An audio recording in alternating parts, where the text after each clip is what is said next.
इस वीडियो में हम लोग बाल्यावस्था को डिस्कस करेंगे और बाल्यावस्था की सारी विशेषताओं को समझेंगे और उसकी तुलना करेंगे शैशवावस्था से, और शैशवावस्था की जो विशेषताएं हमारे एग्ज़ाम में पूछी जाती है। ठीक है, तो सबसे पहले तो ये जानते हैं कितने वर्ष तक के बालकों को बाल्यावस्था का बालक माना जाता है।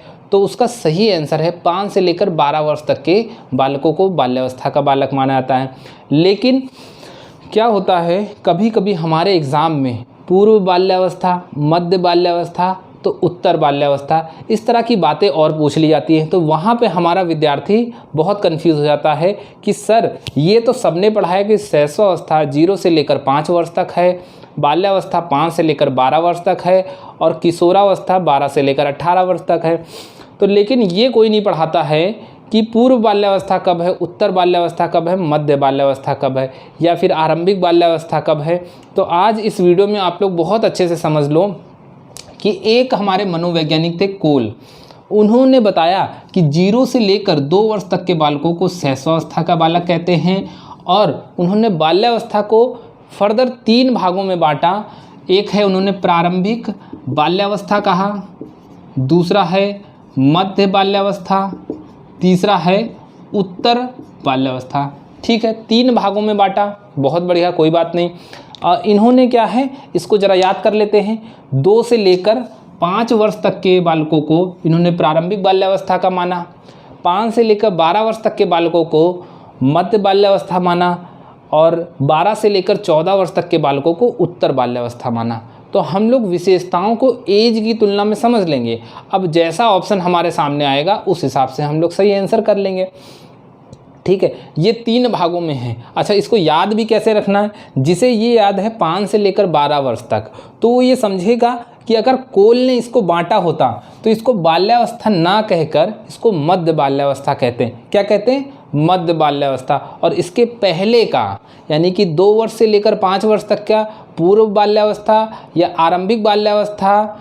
ठीक है, और इसके बाद का 12 वर्ष से लेकर 2 वर्ष जिसमें जोड़ देंगे तो वो हो जाएगा हमारा उत्तर बाल्यावस्था। तो ये तो हो गया कोल का कैटेगराइजेशन। ठीक है, इतनी बातें हमें अगर समझ में आ गई तो बहुत अच्छी बात है, नहीं आई हैं तो चलिए कोई बात नहीं, बात करते हैं बाल्यावस्था की विशेषताओं की।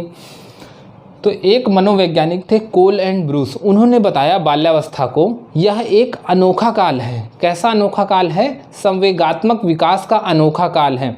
उन्होंने देखा कि एक बालक घर से जैसे ही वो शैशवावस्था पार करता है, 5 वर्ष से अधिक का होता है, घर से बाहर निकलता है तो उसके लिए हर चीज़ बड़ी अनोखी अनोखी लगती है। पहले वो घर के अंदर रहता था, 2 कमरे 3 कमरों के घर के अंदर रहता था, उसे लगता था यही दुनिया है। लेकिन जैसे ही वो स्कूल जाने लगा उसको लगने लगा यार ये तो दुनिया बहुत बड़ी है, यहाँ घर है, गाड़ियाँ चल रही हैं कभी, तो वो हर चीज़ को देखकर बड़ा आश्चर्यचकित होता है, उसको हर चीज़ बहुत यूनिक लगती है। तो इन्हीं कोल एंड ब्रूस ने कहा कि बाल्यावस्था क्या है? अनोखा काल है। Unique period of life is childhood. तो उन्होंने कहा बाल्यावस्था अनोखा काल है, यूनिक पीरियड ऑफ लाइफ। किसने कहा था? कोल एंड ब्रूस ने। क्या कहा था? Unique period of life is childhood. तो अगर आपसे एग्ज़ाम में पूछा जाए कि अनोखा काल कौन सी अवस्था है, तो क्या हम लोग शैशवावस्था आंसर करेंगे? नहीं। क्या हम लोग किशोरावस्था करेंगे? नहीं। क्या हम लोग बाल्यावस्था करेंगे? बिल्कुल सही। तो अनोखा काल क्या है? बाल्यावस्था। ये बात कही किसने थी? कोल एंड ब्रूस ने। अच्छा, इसको याद रखने की एक छोटी सी ट्रिक बता दे रहे हैं कि जब बालक बाल्यावस्था में पहुंचता है तो पहली बार कोलगेट से ब्रश करना स्टार्ट कर देता है बढ़िया से। उसके पहले कभी उंगली से कर लेता था ब्रश, कभी वो नहीं भी करता था, लेकिन अब उसको डेली स्कूल जाना है तो वो कोलगेट से ब्रश करके जाएगा। तो अनोखा काल है कौन सी अवस्था? बाल्यावस्था। ये बात कही किसने थी? कोल एंड ब्रूस, कोलगेट और ब्रूस। ठीक है, तो बाल्यावस्था के संदर्भ में किसने परिभाषा दी थी? कोल एंड ब्रूस ने। चलिए अगले मनोवैज्ञानिक की तरफ बढ़ते हैं। बाल्यावस्था को मिथ्या परिपक्वता कहा था। अब रॉस ने देखा कि बालक हर चीज़ तो उसके लिए अजनबी है, हर चीज़ को तो वो यूनिक तरीके से देख रहा है, लेकिन वो अपने आप को बहुत समझदार दिखाने की कोशिश कर रहा है। वो एक्सेप्ट नहीं कर रहा है कि उसको चीज़ें नहीं मालूम है। जैसे उसे मालूम है तो कहता है आज बस अब बहुत हो गया, हमें जानकारी है। ठीक है। तो इस अवस्था को क्या कहते हैं, वो अपने आप को परिपक्व दिखाने की कोशिश कर रहा है, लेकिन रॉस भाई साहब ने कहा कि भैया परिपक्व नहीं है, ये है मिथ्या परिपक्वता, यानी कि झूठी परिपक्वता। तो बाल्यावस्था के संदर्भ में हमने दो परिभाषा देख ली। सबसे पहले आपसे पूछा जाएगा अनोखा काल कौन सा है, तो हमारा है बाल्यावस्था। मिथ्या परिपक्वता कौन सी है, तो वो है हमारा बाल्यावस्था। मिथ्या परिपक्वता की परिभाषा किसने दी थी, रॉस ने, और अनोखा काल की परिभाषा किसने दी थी, कोल एंड ब्रूस ने। जरा अपना पुराना देख लेते हैं शैशवावस्था के बारे में। शैशवावस्था के बारे में यहाँ पर दो मनोवैज्ञानिक हैं। सबसे पहले एक हमारे थे वैलेंटाइन। उन्होंने क्या देखा था कि ये सीखने की आदर्श अवस्था है। इस अवस्था में बालक जो कुछ सीखता है वो दोबारा कभी भूलता नहीं है, चाहे वो अपना नाम लिखना हो, चाहे खाना खाना।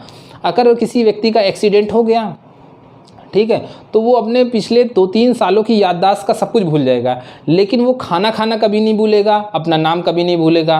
क्यों? क्योंकि ये नाम लिखना, नाम बोलना और खाना खाना उसने कब सीखा है, उसने सीखा है शैशवावस्था में। तो जीवन की सीखने की आदर्श अवस्था, आइडियल पीरियड ऑफ लर्निंग कब होती है, वो होती है शैशवावस्था में। कोई कन्फ्यूज़न बिल्कुल नहीं होना चाहिए। उसके बाद एक और मनोवैज्ञानिक आए थे, सिगमंड फ्राइड। उन्होंने उन्हीं की बात का, यानी कि वैलेंटाइन की बात का ही दूसरे शब्दों में कहा कि व्यक्ति को या मनुष्य को जो कुछ बनना होता है 4 से 5 वर्षों में बन जाता है। ये का बात किसने कही थी, फ्राइड ने कही थी। तो ये तो हो गई फ्राइड की बात। हमने शैशवावस्था को भी इसी समय हम लोग देखते जा रहे हैं, ठीक है। ये वाला इससे पहले की वीडियो में हम लोगों ने डिस्कस कर लिया था। जिनको अगर नहीं समझ में आ रहा है तो वो पुरानी वीडियो देख लेंगे। बाकी बात करते हैं बाल्यावस्था की और सारी विशेषताओं की। सबसे पहली विशेषता है निरुद्देश्य भ्रमण। बालक घर से निकला, अगर स्कूल से लौट के आ रहा है और बस वाले ने गली के सामने छोड़ दिया है कि जाओ भैया घर चले जाओ, सामने 100 मीटर में मकान है, तो बालक सीधे अपने घर नहीं जाएगा। भले ही कितनी तेज़ धूप हो रही होगी, वो उसके घर के सामने, उसके सड़क पर अगर कोई बोतल है उसमें पैर मारते हुए, गेंद पर पैर मारते हुए, ईंटों पे पैर मारते हुए, अगल बगल की गलियों में थोड़ा घूमते हुए ही घर पहुंचेगा। मतलब उसको चाहिए 10 से 15 मिनट एक्स्ट्रा। ये कौन सी प्रवृत्ति होती है, निरुद्देश्य भ्रमण की।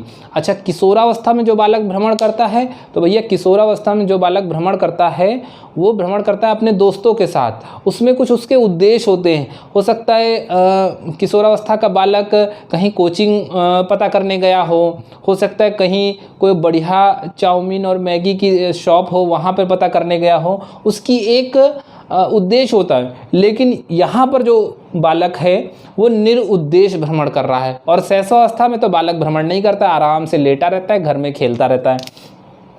अगली प्रॉपर्टी है जिज्ञासा की प्रवृत्ति। इस अवस्था में बालक के अंदर बहुत ज़्यादा जिज्ञासा होती है। वो हर चीज़ जानना चाहता है कि ये क्यों है। जैसे उसके पिताजी अगर ऑफिस से आए और एक दिन लैपटॉप लेके चले आए और रख दिया लैपटॉप, तो बालक, पापा ये क्या है, लैपटॉप, इससे क्या होता है, इसमें काम होता है। अच्छा, काम होता है, ज़रा खोल के दिखाओ, खोल के दिखाया, अच्छा इसमें ये बटन क्यों होता है, ये स्क्रीन क्यों होता है। लगातार क्वेश्चंस पे क्वेश्चन करता रहता है। ये प्रवृत्ति कब होती है, जिज्ञासा की प्रवृत्ति होती है बाल्यावस्था में। क्या जिज्ञासा की प्रवृत्ति शैशवावस्था में भी होती है? शैशवावस्था में जिज्ञासा की प्रवृत्ति होती है, लेकिन बहुत थोड़ी सी होती है। बालक के अंदर उतनी समझ नहीं होती है। वो बढ़िया आत्म केंद्रित होकर, स्व केंद्रित होकर अपने खिलौनों में मस्त रहता है, ज़्यादा क्वेश्चन नहीं करता है, ठीक है। अगली प्रवृत्ति की ओर बढ़ते हैं, समूह प्रवृत्ति। इस अवस्था में बालक अपने समूह को ढूंढने लगता है। अपने समवयस्क समलिंगियों के बीच में उसे खेलना पसंद है। 5 से लेकर 12 वर्ष तक का, 10 वर्ष का बालक है, वो अपने दोस्तों के बीच में बहुत खेलता है, ठीक है। तो समूह प्रवृत्ति। गंदी आयु, यहाँ पर बच्चा मिट्टी में और हमेशा कोई भी खेल होता है तालाब में, हमेशा कूदने के लिए, गिरने के लिए, ड्राइव लगाने के लिए घास पे बहुत गंदे करता है कपड़े, और खुद भी हमेशा गंदा बना रहता है। तो इसको कहते हैं गंदी आयु या डर्टी एज। कब होती है, बाल्यावस्था में। गैंग एज कब होती है, गैंग बनाता है। यहाँ पर गैंग से हमारा आशय वो नहीं है कोई क्राइम करना है, गैंग से आशय अपने आयु के बच्चों के साथ घूमना, ठीक है। समूह प्रवृत्ति कब होती है, बाल्यावस्था में। गंदी आयु कब होती है, बाल्यावस्था में। अगली प्रॉपर्टी है संग्रह करने की प्रवृत्ति। हम लोगों ने देखा है कि दिवाली के अगले दिन जब हम लोग उठते हैं तो जितने घर में छोटे बच्चे होते हैं सारी दिवाली को ले आते हैं और ऐसे इकट्ठे करते रहते हैं। दिवाली हो गई या फिर जो छोटी वाली कंचे जिन्हें बोलते हैं, बच्चे अगर कहीं पड़े पा गए तो सब कुछ इकट्ठा करते रहते हैं। या फिर और भी बहुत सारी चीज़ें होती हैं, जितनी छोटी छोटी चीज़ें होती हैं, बालक को कोई उसका लाभ मिले या ना मिले, बालक बहुत सारी चीज़ें अपनी इकट्ठी करता रहता है। हो सकता है बहुत सारे पेन मार्कर अगर उसे लगे कि यार ये चीज़ तो हमारे घर में नहीं है, तो अगर उसको बहुत सारी जगह ये सब चीज़ें कूड़े में अगर मिल जाए, कूड़े का मतलब कहीं उसको डस्टबिन में या डस्टबिन के आसपास, तो बालक उसको ले आएगा, उसको इकट्ठा करेगा। उसके अंदर एक समूह प्रवृत्ति होती है। ये प्रवृत्ति सबसे ज़्यादा देखी जाती है दिवाली के अगले दिन। बच्चा क्या करता है, दिवाली बहुत सारी इकट्ठा कर लेता है और सोचता है इसका कुछ बहुत ही कंस्ट्रक्टिव काम करेंगे, इसका कुछ ऐसा आधुनिक स्ट्रक्चर बनाएंगे कि दुनिया देखती रह जाएगी। तो समूह प्रवृत्ति, संग्रह करने की प्रवृत्ति क्या कब होती है, बाल्यावस्था में। शैशवावस्था में नहीं होती है और ना ही किशोरावस्था में होती है। अगली प्रॉपर्टी है प्राथमिक विद्यालय में प्रवेश। अब बाल्यावस्था का बालक, अब हम जानते हैं 5 वर्ष का हो ही गया है, तो भैया उसका स्कूल में नाम लिखाने का समय आ ही गया है। प्राथमिक विद्यालय में प्रवेश, एग्जाम में अगर प्रश्न पूछा गया है प्राथमिक विद्यालय में प्रवेश की अवस्था कब है, बाल्यावस्था। पूर्व विद्यालयी अवस्था, यहाँ पर एक है पूर्व विद्यालयी उम्र, शैशवावस्था। अगली प्रॉपर्टी वास्तविक जगत में प्रवेश।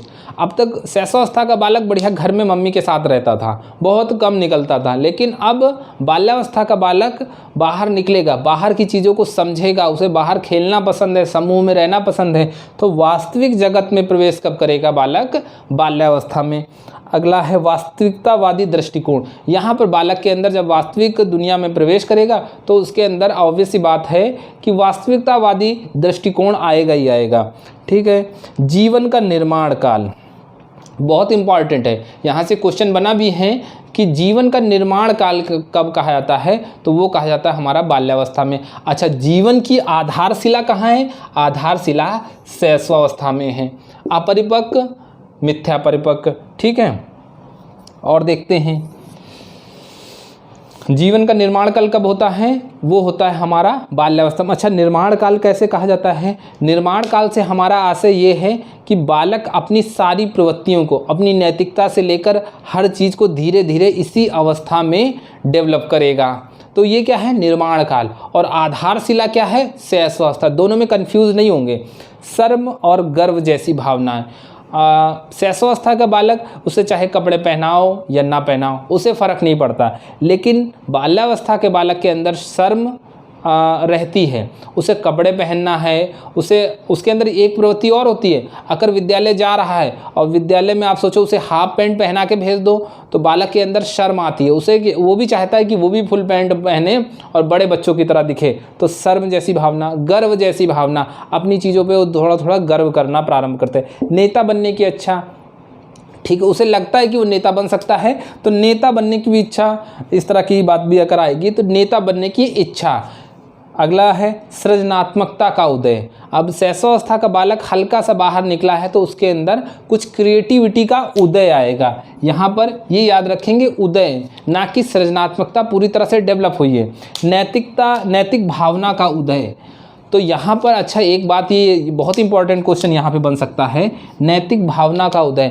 नैतिकता का अभाव, हमारी शैशवावस्था में पूरी तरह से नैतिकता का अभाव होता है। बालक को सिर्फ और सिर्फ अपनी फिक्र होती है, वो दूसरे की कोई फिक्र नहीं करता, उसे दूसरे से कोई मतलब नहीं है, उसे सिर्फ अपनी ही चीज़ चाहिए। वो कभी अपने खिलौने, अपने चॉकलेट अपने छोटे भाई बहन को नहीं देने वाला। लेकिन बाल्यावस्था का बालक थोड़ा थोड़ा समझदार हो जाता है, अगर उससे कोई उसके घर के छोटे बच्चे मांगेंगे तो हो सकता है वो देना प्रारंभ कर दे।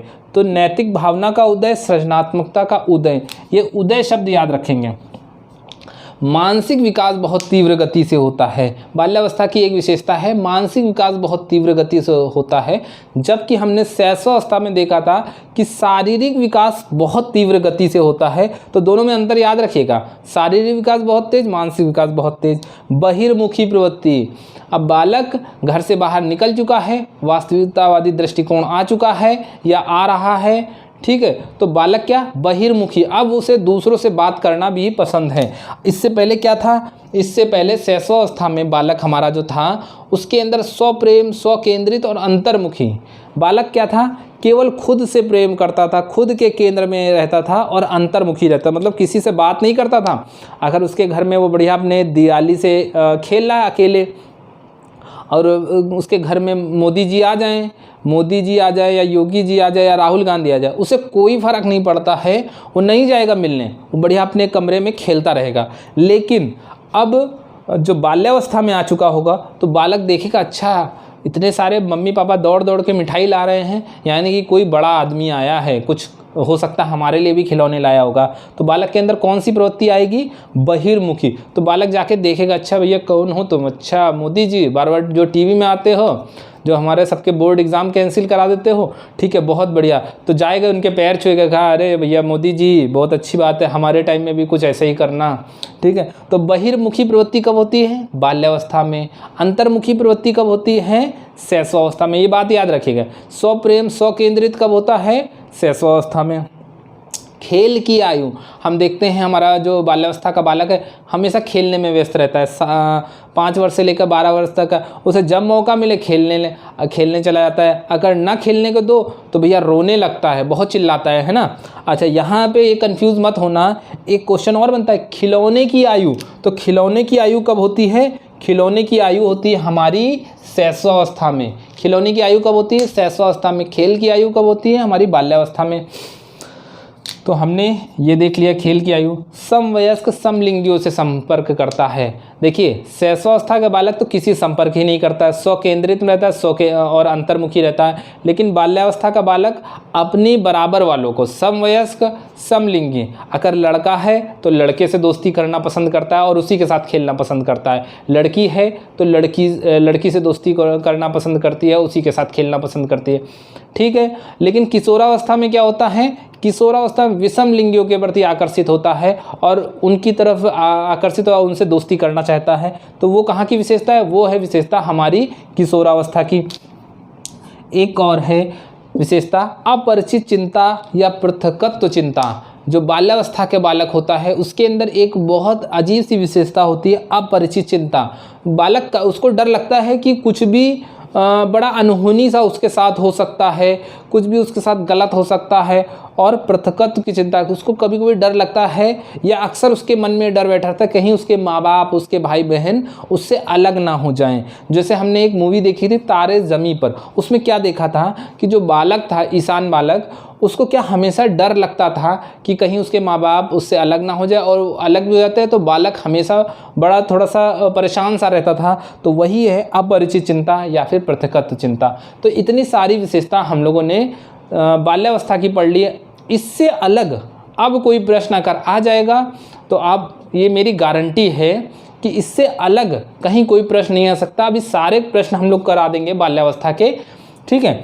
यहाँ पर देख लेते हैं कोई एक विशेषता हमारी बच रही है, दूसरों के दृष्टिकोण को ना समझ पाना। तो शैशवावस्था का बालक होता है वो अगर उसको चॉकलेट चाहिए, भले ही उसकी मम्मी के पास, पापा के पास पैसा हो या ना हो, वो चॉकलेट के लिए रात भर चिल्लाता रहेगा, रोता रहेगा, चाहे मार भी खा जाए, उसके बाद भी उसे चॉकलेट चाहिए तो चाहिए। दूसरों के दृष्टिकोण को नहीं समझ पाता है। और व्यवहार कैसे करता है, व्यवहार करता है मूल प्रवृत्ति के अनुसार। अतार्किक चिंतन करता है, वो अतार्किक बातों को सोचता है, उसको अभी तर्क की समझ नहीं है। उसको लगेगा कि वो बैठा है, वो उसको लग रहा होगा कि वो कभी उड़ने लगेगा, मामा के यहाँ ऐसे उड़ के पहुँच जाए, है ना। हो सकता है उसको धूप में खड़ा होगा तो उसको लगे कि यार हो सकता है बाइक जो है वो बाइक उड़ने लगे, कुछ ऐसे जादुई शक्ति है। अतार्किक चिंतन, नैतिकता का अभाव तो पूरी तरह होता ही है।